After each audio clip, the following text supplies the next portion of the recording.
Doctor സമ്പത്ത്, ഒന്ന് രണ്ട് പ്രധാനപ്പെട്ട കാര്യങ്ങൾ ഇപ്പോൾ ഡോക്ടർ ഗോപകുമാർ ചൂണ്ടിക്കാണിച്ചതുപോലെ ഇനി 2034 നിലവിലെ സ്ഥിതി അനുസരിച്ച് ഇനി 2034 തെരഞ്ഞെടുപ്പിലെ ഈ പറയുന്ന 33% സ്ത്രീ സംവരണം എന്നത് ഈ കോഴ്സ് ഓഫ് ടൈമിൽ സാധ്യമാവുകയുള്ളൂ. അങ്ങനെയെങ്കിൽ അത് വൈകിപ്പിച്ചു എന്നതിൻ്റെ ഒരു ധാർമ്മികമായ ഭാരം അത് പ്രതിപക്ഷത്തിന് മുകളിൽ വരില്ലേ? രണ്ടാമത്തെ കാര്യം, ഇനിയിപ്പോൾ ഡീലിമിറ്റേഷൻ വരികയാണെന്ന് പറയൂ. അപ്പോൾ നമുക്കറിയാം ഡീലിമിറ്റേഷൻ വരുമ്പോഴും നമ്മുടെ കേരളത്തിലെ ജനസംഖ്യയൊക്കെ അനുസരിച്ച് നോക്കുമ്പോൾ എത്രയായിരിക്കും നമുക്ക് കൂടാൻ സാധ്യതയുള്ളത്, ജനസംഖ്യാനുപാതികമായി എത്ര കൂടുമെന്നൊക്കെ നമുക്ക് ഏതാണ്ട് കണക്കുകളൊക്കെ പലയിടത്തും വരുന്നുണ്ട്. ഈ 50% സീറ്റ് വർധന എന്നൊരു ഓഫർ ഇതിനിടെ ആഭ്യന്തരമന്ത്രി മുന്നോട്ട് വെക്കുമ്പോൾ അത് സ്വീകരിക്കുകയാണെങ്കിൽ ഒരുപക്ഷെ കേരളത്തിന് കുറച്ചുകൂടി നേട്ടമുണ്ടാവുന്നത് ആ പാക്കേജിലാണ്. അപ്പോൾ അത് ഞങ്ങൾ അന്നേ പറഞ്ഞതല്ലേ, നിങ്ങൾക്കിപ്പോൾ നഷ്ടമുണ്ടായില്ലേ എന്ന അടുത്ത ഡീലിമിറ്റേഷൻ കാലത്തും ആരോപണം നേരിടേണ്ടി വരും. ഷീജ, ഞാൻ ഒരു 2-3 മിനിറ്റ് എടുക്കുകയാണെങ്കിൽ ദയവായി ക്ഷമിക്കണം. ഒന്നാമത്തെ കാര്യം, ഞാൻ നേരത്തെ പറഞ്ഞൊരു കാര്യം, ലോകത്തിലെ ഏറ്റവും വലിയ ബഹുകക്ഷി ജനാധിപത്യ വ്യവസ്ഥ, ചില അപഭ്രംശങ്ങളൊക്കെ ഉണ്ട്, അങ്ങനെ സംഭവിച്ചിട്ടുണ്ടെങ്കിലും ഇന്ത്യ ഒന്നാം. 2, ഇന്ത്യ ഭരണഘടന അനുസരിച്ച് തന്നെ ഒരു ഫെഡറൽ രാഷ്ട്രമാണ്. അത് ആർട്ടിക്കിൾ 1 തന്നെ പറയുകയാണ്, India that is Bharat shall be union of States എന്നുള്ളത്. ഇവിടെ ഇന്ത്യ ഗവൺമെൻറ് കഴിഞ്ഞ ലോക്സഭാ തെരഞ്ഞെടുപ്പിൽ BJPക്ക് ഒറ്റയ്ക്ക് ഭൂരിപക്ഷമില്ല. 17ാം ലോക്സഭാ തെരഞ്ഞെടുപ്പിൽ കിട്ടിയതിനേക്കാൾ സീറ്റുകളുടെ കുറവ് മാത്രമല്ല, വോട്ടുകളിലും കുറവുണ്ടായി. ഇന്ന് ഇന്ത്യ ബ്ലോക്ക് എന്ന് വിശേഷിപ്പിക്കുന്നതായിട്ടുള്ള കോൺഗ്രസ് മുതൽ ഇടതുപക്ഷം വരെയുള്ള പാർലമെൻറ്റിൽ ഒരു ഫ്ലോർ മാനേജ്മെൻറ്റിൻ്റെ ഭാഗമായിട്ടാണ് അത് വരുന്നത്, അല്ലാതെ ഒരു മുന്നണി എന്നുള്ള നിലയിൽ അതിനെ കാണേണ്ടതായിട്ടില്ല. അതിന് മുമ്പുണ്ടായിരുന്ന തെരഞ്ഞെടുപ്പിൽ കിട്ടിയതിനേക്കാൾ 7% വോട്ടിൻ്റെ വർധനമുണ്ടായി. ഇവർ രണ്ടുപേരും തമ്മിലുള്ള MP-മാരുടെ ലോക്സഭയിലെ എണ്ണത്തിൽ അതിൽ വലിയ അന്തരം ഇല്ല ഇപ്പോഴത്തേത്.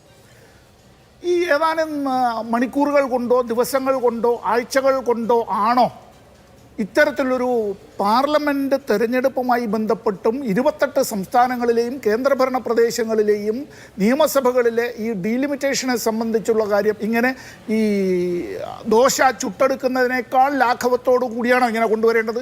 ബില്ല് അവതരിപ്പിച്ചത് എങ്ങനെയാണ് ശ്രീജ? താങ്കളെ പോലുള്ള മാധ്യമപ്രവർത്തകർ ഇക്കാര്യങ്ങൾ കണ്ടിട്ടുണ്ടാവും. എൻ്റെ ബഹുമാന്യ സുഹൃത്ത് ശ്രീ പ്രേമചന്ദ്രൻ നിരവധി അവിടെ ഈ തടസ്സവാദങ്ങൾ ഉന്നയിക്കുക കൂടി ചെയ്ത ആളാണ്, ഭരണഘടനാപരമായി തന്നെയുള്ള അവകാശം ഉപയോഗിച്ച ആളാണ്. എങ്ങനെ അവിടെ സ്പീക്കർ ഇത് അനുവദിച്ചത്? ഇത് ഇൻട്രൊഡ്യൂസ് ചെയ്യുന്നതിന് ഐസ് ആൻഡ് നോസ്, ഒരു ബില്ല് അവതരിപ്പിക്കുന്നതിന് പ്രതിപക്ഷം ഡിവിഷൻ ചോദിക്കുമ്പോൾ അല്ല, എതിർക്കുന്നവരും അനുകൂലിക്കുന്നവരും ഐസ് ആൻഡ് നോസ്, അത് ശബ്ദവോട്ടോടുകൂടി പാസ്സാക്കി എടുക്കാം എന്ന് അങ്ങനെ സ്പീക്കർ അങ്ങനെ പറയുക എന്ന് വെച്ചാൽ സ്പീക്കർ ആരുടെ ചട്ടുകമായി മാറുന്നു?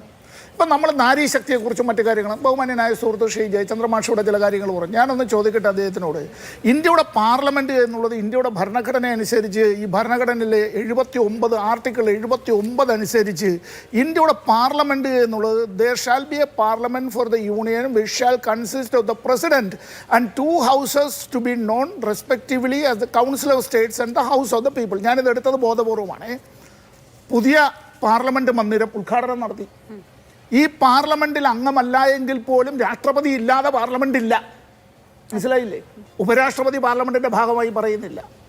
ആ രാഷ്ട്രപതിയെ അവരൊരു വനിതയാണ്, അവർ ഒരു പട്ടികവർഗ വിഭാഗത്തിൽ ആദിവാസി ഗോത്ര വിഭാഗത്തിൽ വന്നു എന്നൊക്കെ BJP അവരുടേതായിട്ടുള്ള അത്തരത്തിൽ അഭിമാനപൂർവ്വം പറയട്ടെ, ഒക്കെയാണ്. അകാലത്തിൽ വിധവയായ ഒരു അമ്മയാണ്. എൻ്റെ ശ്രീമതി മുർമുവിനെ ആ ചടങ്ങിലേക്ക് ക്ഷണിച്ചില്ല, വിളിച്ചില്ല, അർഹമായ ആദരവ് നൽകിയില്ല, ഒഴിവാക്കി മാറ്റി നിർത്തി. 1. 2, ഈ കൗൺസിൽ ഓഫ് ദ സ്റ്റേറ്റ്സിൽ ഈ പറയുന്ന സംവരണം വേണ്ടേ ഷീജ? ഹൗസ് ഓഫ് ദ പീപ്പിളിൽ മാത്രം മതിയോ? അപ്പോൾ അതായത് ഇവിടെ ഈ വർധനം ഉണ്ടാവാമെന്ന് പറയുമ്പോഴും സിക്കിം പോലെ അതുപോലെ മണിപ്പൂർ പോലെ ചില സംസ്ഥാനങ്ങളിൽ നിന്ന് അപ്പോഴും ഒരു രാജ്യസഭാ അംഗമേ ഉണ്ടാവുള്ളൂ. ഭാവിയിൽ ഈ പറയുന്ന കാര്യങ്ങൾ ഇത് വളരെ ദീർഘവീക്ഷണത്തോടു കൂടി കൊണ്ടുവരുന്നതായിട്ടുള്ളൊരു ഗെയിമാണിത്. അത് ഈ ഒരു ആഭ്യന്തര കൊളോണിയലിസത്തിൻ്റെ രാഷ്ട്രീയമായ മാനങ്ങൾ ഇതിൻ്റെ പിന്നിൽ ഉണ്ട് എന്നുള്ളത് മറന്നു പോകരുത്. ഈ ചർച്ച തുടർന്നും നടക്കട്ടെ. ഇക്കാര്യത്തിൽ രാജ്യസഭയിൽ ഒരംഗം മാത്രം ചില സംസ്ഥാനങ്ങളിൽ നിന്ന് ഒന്ന് ആലോചിച്ച് നോക്കണം. ആ ചെറിയ സംസ്ഥാനങ്ങളാണ് എന്നുള്ളത് കൊണ്ട് അവരുടെ അവകാശങ്ങൾ കവർന്നെടുക്കപ്പെടുന്നു. ഇവിടെ 1/3 ഈ ഭാഗം വർദ്ധിപ്പിക്കുന്നു എന്ന് പറയുന്നു. 545 പേരുടേതാണ് അംഗസംഖ്യ എന്ന് പറയുന്നുവെങ്കിൽ അതിനെ സംബന്ധിച്ച് ശരി, അതിൻ്റെ 33% 180 പേര് വനിതകളുടേതായിട്ടുള്ള പുതിയ മണ്ഡലം വരുന്നുണ്ടോ? നിലവിലുള്ളത് വെച്ച് ഇല്ല. ശരി.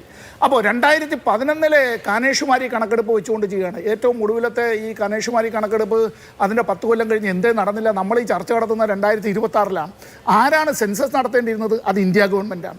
ഈ ഇന്ത്യ ഗവൺമെൻറ് ഇത് ചെയ്തിട്ടില്ല എന്നുള്ളത് മാത്രമല്ല, ഇവിടെ സംസ്ഥാന 50% വർധനവ് പറയുമ്പോഴും ദക്ഷിണേന്ത്യൻ സംസ്ഥാനങ്ങൾക്ക് ഈ പറയുന്ന ഫെഡറൽ ലെജിസ്ലേച്ചറിൽ അവരുടെ രാഷ്ട്രീയമായ അവരുടേതായിട്ടുള്ള ആ രാഷ്ട്രീയമായ അവരുടെ ഇടപെടൽ ശേഷിയിൽ ആനുപാതികമായി കുറവുണ്ടാവും.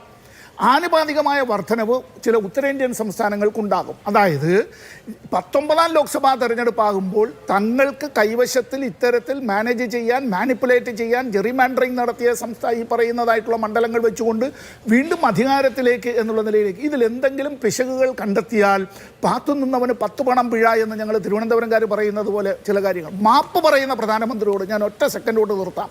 ഓർമ്മയുണ്ട് നമ്മൾ ഇപ്പോൾ ഡിമോണിറ്റൈസേഷൻ കൊണ്ടുവന്നത് ഷീജ? ആജ് രാത് കെ ബാദ് അല്ലേ? എന്താ പറഞ്ഞത്? ദേശവിരുദ്ധരെ കണ്ടെത്താൻ, പിടികൂടാൻ, ജയിലിലടയ്ക്കാൻ, ഇവിടെ കള്ളനോട്ട് വ്യാപകം, ഇതെല്ലാം പറഞ്ഞു. ഇതെല്ലാം കഴിഞ്ഞതിന് ശേഷം ലോക്സഭയിൽ പറഞ്ഞത് എന്താണ്? ഗവൺമെൻറ് ഞങ്ങളല്ല തീരുമാനിച്ചത്, RBI ആണ്. RBI സുപ്രീം കോടതിയിൽ എന്താ പറഞ്ഞത്? ഞങ്ങളല്ല, ഗവൺമെൻറ്റാണ് തീരുമാനിച്ചത്. So the question is very simple and pure. എന്താ? Whose child it was? പ്രധാനമന്ത്രി രാഷ്ട്രത്തോട് മാപ്പ് പറഞ്ഞു, ഇല്ലേ? അത് കഴിഞ്ഞിട്ട് ഈ ഫാം ലോസ് കൊണ്ടുവന്നു, കർഷക നിയമങ്ങളിലെല്ലാം അത് ഓർഡിനൻസിനെയാണ് വളരെ പെട്ടെന്ന് കൊണ്ടുവന്ന് പ്രതിപക്ഷ അംഗങ്ങളെ പുറത്താക്കിക്കൊണ്ട് അത് ചുട്ടെടുക്കുന്നത് പോലെ തന്നെ അത്തരത്തിൽ അപ്പം ചുട്ടെടുക്കുന്ന ലാഘവം ഇതിനേക്കാൾ കൂടുതൽ നേരമെടുക്കുന്നതാണ്. ഈ 4 ബില്ലുകൾ പാസ്സാക്കിയെടുക്കുന്നതിന് കാണിച്ചതായിട്ടുള്ള ഒരു വല്ലാത്ത ചടുലതയുണ്ട്. അതിനെല്ലാം അഭിനന്ദിച്ചുകൊണ്ട് BJP നേതാക്കളടക്കം ചർച്ചകളിൽ പങ്കെടുത്തു. ഞങ്ങൾ എതിർത്തു, ഞങ്ങളെ ദേശദ്രോഹികളെന്ന് വിളിച്ചു. ഇതേ പ്രധാനമന്ത്രി മാപ്പ് പറഞ്ഞു, ഇല്ലേ? അപ്പോഴും ഇത് തന്നെയാണല്ലോ നടന്നത്. ഇനി വേറൊന്നിവിടെ FCRA ബില്ല് കൊണ്ടുവന്നു. ഈ FCRA ബില്ല് ഇപ്പോൾ കൊണ്ടുവന്നു. നമ്മൾ ഇത്രയൊക്കെ രാജ്യവിരുദ്ധമായ കാര്യങ്ങൾ ചെയ്തു എന്ന് പറഞ്ഞപ്പോഴും പിന്നീടുള്ള തെരഞ്ഞെടുപ്പിലും BJP തന്നെ അധികാരത്തിൽ വന്നില്ലേ? BJP ഒറ്റക്കല്ല അധികാരത്തിൽ വന്നത്. 400 ബാർ എന്ന് പറയുമോ, 400 ബീസ് എന്ന് ഞാൻ കളിയാക്കി പറയുന്നില്ല. ഈ ഒരു കാര്യത്തിനെ സംബന്ധിച്ച് ജനങ്ങളെല്ലാം അങ്ങനെ ഇത് ബൃന്ദാക്കാരായിട്ട് പറഞ്ഞതുപോലെ ഈ കൊണ്ടുവന്നിട്ടുള്ള ഇതെല്ലാം കൂടെ ക്ലബ് ചെയ്ത് ഭരണഘടനാ ഭേദഗതി കൂടി ചേർത്തുമ്പോൾ it is nothing else but cheat. I put it in capitals. അവർ പറഞ്ഞതാണ് CHEAT. ഒരു കാര്യം കൂടി പറഞ്ഞു ശ്രീമതി ബൃന്ദാക്കാരാട്ട്. ഇന്നത്തെ യൂണിയൻ ക്യാബിനറ്റിൽ ശ്രീമതി സുഷമാ സ്വരാജിനെ പോലെ അത്തരത്തിൽ ശക്തമായ നിലപാടെടുക്കാനും എല്ലാവരാലും അംഗീകരിക്കപ്പെടുന്ന ഒരു വനിതാ നേതാവ് അങ്ങനെ മന്ത്രിസഭയിൽ ഇല്ലാത്തതിൻ്റെതായ ദുര്യോഗം നമ്മൾ അറിയുന്നു. ഷീജ ചോദിച്ച ചോദ്യത്തിന് ഒരു കാര്യം കൂടി.